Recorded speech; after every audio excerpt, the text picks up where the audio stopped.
तो ध्वज की लंबाई और चौड़ाई आप जानते होंगे कि अगर हमारा ध्वज 2 फीट चौड़ा है तो लंबा कितना होना चाहिए?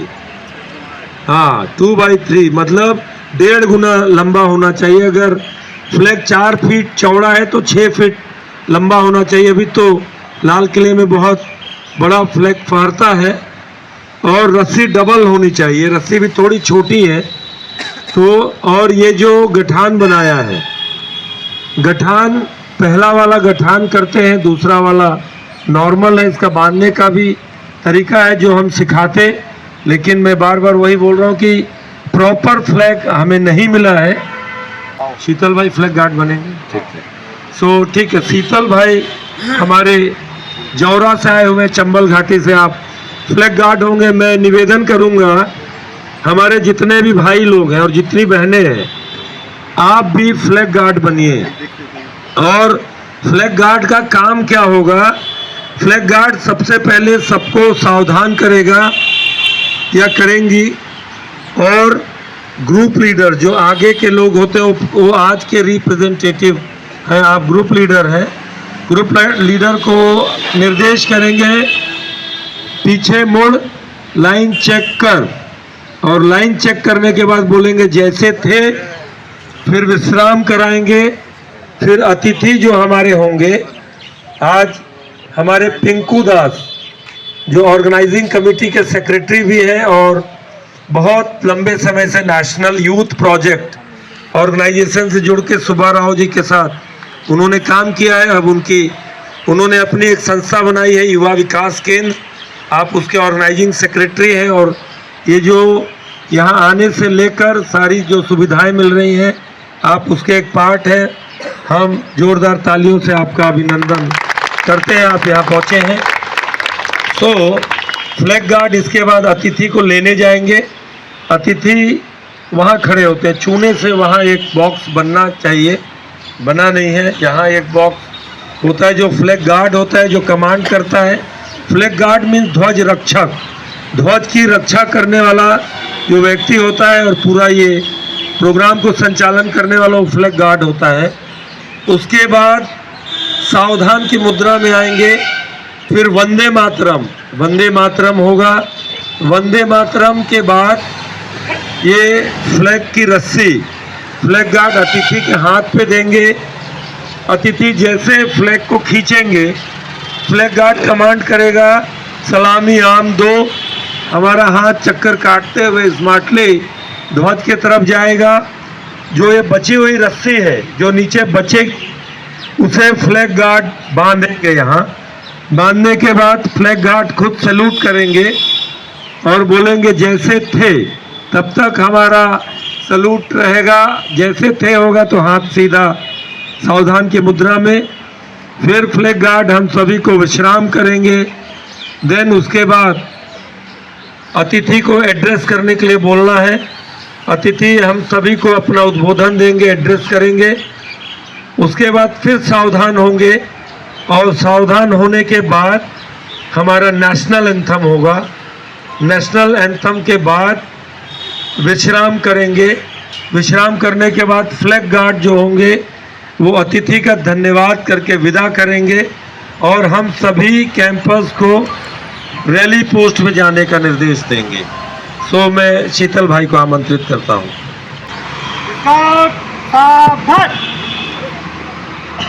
सभी ग्रुप लीडर अपनी अपनी लाइन चेक कर।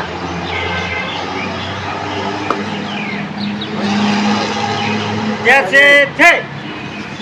Always right turn, right turn, हमेशा सीधे हाथ से मुड़ेंगे।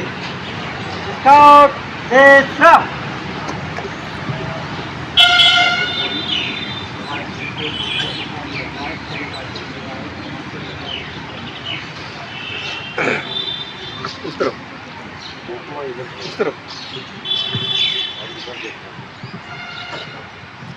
स्काउट सावधान, एक साथ वंदे मातरम दोहराएंगे। वंदे मातरम, वंदे मातरम, सुजलाम सुफलाम मलयज शीतलाम सस्य श्यामलां मातरं वन्दे मातरं शुभ्रज्योत्स्ना पुलकितयामिनी फुल्लकुसुमित द्रुमदल शोभिनी सुहासिनी सुमधुरभाषिणी सुखदां वरदां मातरं वन्दे मातरं वन्दे मातरं।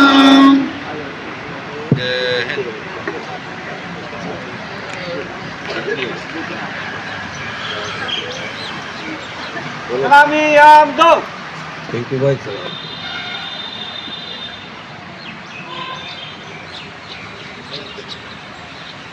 कैसे थे?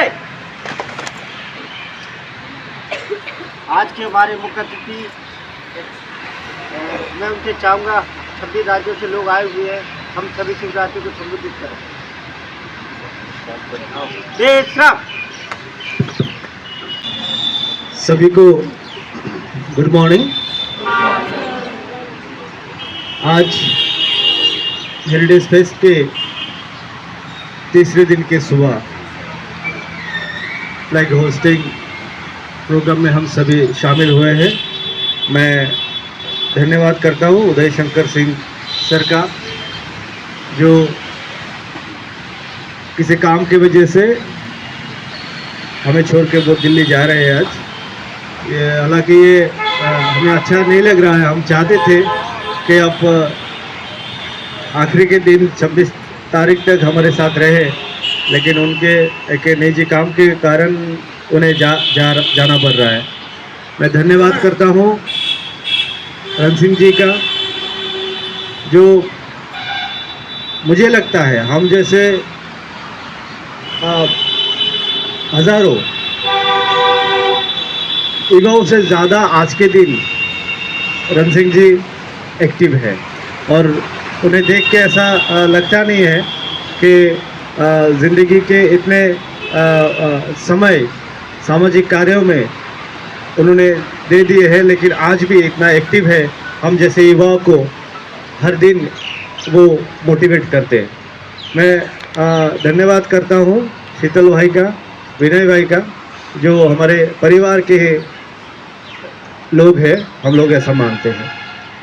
मैं आप सभी को युवा विकास केंद्र परिवार की ओर से धन्यवाद करता हूं कि आप लोग सब इस कैंप में शामिल हुए हैं और इस कैंप का शोभा आप लोगों ने बढ़ाया है। देखिए, आज से लगभग 10 साल पहले युवा विकास केंद्र, ये जो परिवार है, उसका चलना शुरू हुआ था, और देखते ही देखते आज त्रिपुरा के हर एक ज़िले में युवा विकास का परिवार का हर एक सदस्य ऐसा काम करने लगा है कि त्रिपुरा के हर एक लोगों के हर गांव में युवा विकास केंद्र आज के दिन पहुंच गया है। तो इसका मकसद क्या है? शुरू के दिन में एक ही मकसद था हमारा कि हम युवा मिलके समाज को कैसे आगे ले जा सके, इसके बारे में काम करना। क्योंकि हम देखते हैं अगर युवा एकजुट हो गए, अच्छा सोच लेके काम करने लगे, तो उस समाज आगे बढ़ना ही बढ़ना है, उसको कोई पीछे नहीं खींच सकता। इसी सोच से हम लोगों ने 2014 से ये युवा विकास केंद्र का सूचना किया था, और धीरे धीरे आज चौथी बार के लिए हम लोग हेरिटेज फेस्ट करने जा रहे हैं। ये हेरिटेज फेस्ट 2022 में शुरू हुआ था, आप में से बहुत जन जानते हैं और शामिल भी हुए थे। जब 2022 में हम लोगों ने हेरिटेज फेस्ट शुरू किया था, तो जैसा सोचा था वैसा हम लोगों ने कर नहीं पाए, लेकिन धीरे धीरे जब समय बीतता जा रहा है और कॉन्फिडेंस लेवल बढ़ रहा है, तो हमें लगता है कि जैसे पिछले दिन सीएम साहब ने भी बोला है कि ये हेरिटेज फेस्ट एक दिन ये पूरा मैदान लेके फेस्टिवल करेगा और देश के प्रधानमंत्री इस मैदान में शामिल होंगे। और जब उन्होंने इतनी बड़ी बात बोल दी है, तो हम लोगों को जिम्मेदारी और बढ़ गया है, ये हम मानते हैं। और उसी भावना और उसी बात को लेके कल से हम लोगों में एक चर्चा शुरू हुआ है और उन्होंने जब बोल दिया है हम इस बात को साकार ज़रूर करेंगे और इसको हम तभी साकार करेंगे जैसे जो आप जैसे साथी, आप जैसे दोस्त अगर हर साल हम हमारे साथ जुड़ते गए और समाज को आगे लेके जाने की सोच रखते हैं, तभी हम लोग ये काम कर पाएंगे। मैं आज के सुबह मेरी बात को ज़्यादा खींचते ना हुए मैं यही बात बोलना चाहता हूँ कि अगर हम लोग सोचते हैं कि समाज को हम आगे ले जा सकेंगे और हम लोग सोचते हैं कि अगर युवा कुछ ठान लेते हैं वो ज़रूर हम कर पाएंगे। तो इसी सोच को हम आगे बढ़ाएंगे और आने वाले दिनों में इस जैसा प्रोग्राम हर एक राज्य में होगा, हर एक कोने में होगा, यही आशा हम करते हैं। और फिर से मैं सभी का धन्यवाद करता हूं और मैं इसी बात से मेरी बात को विराम देता हूं। बहुत बहुत धन्यवाद।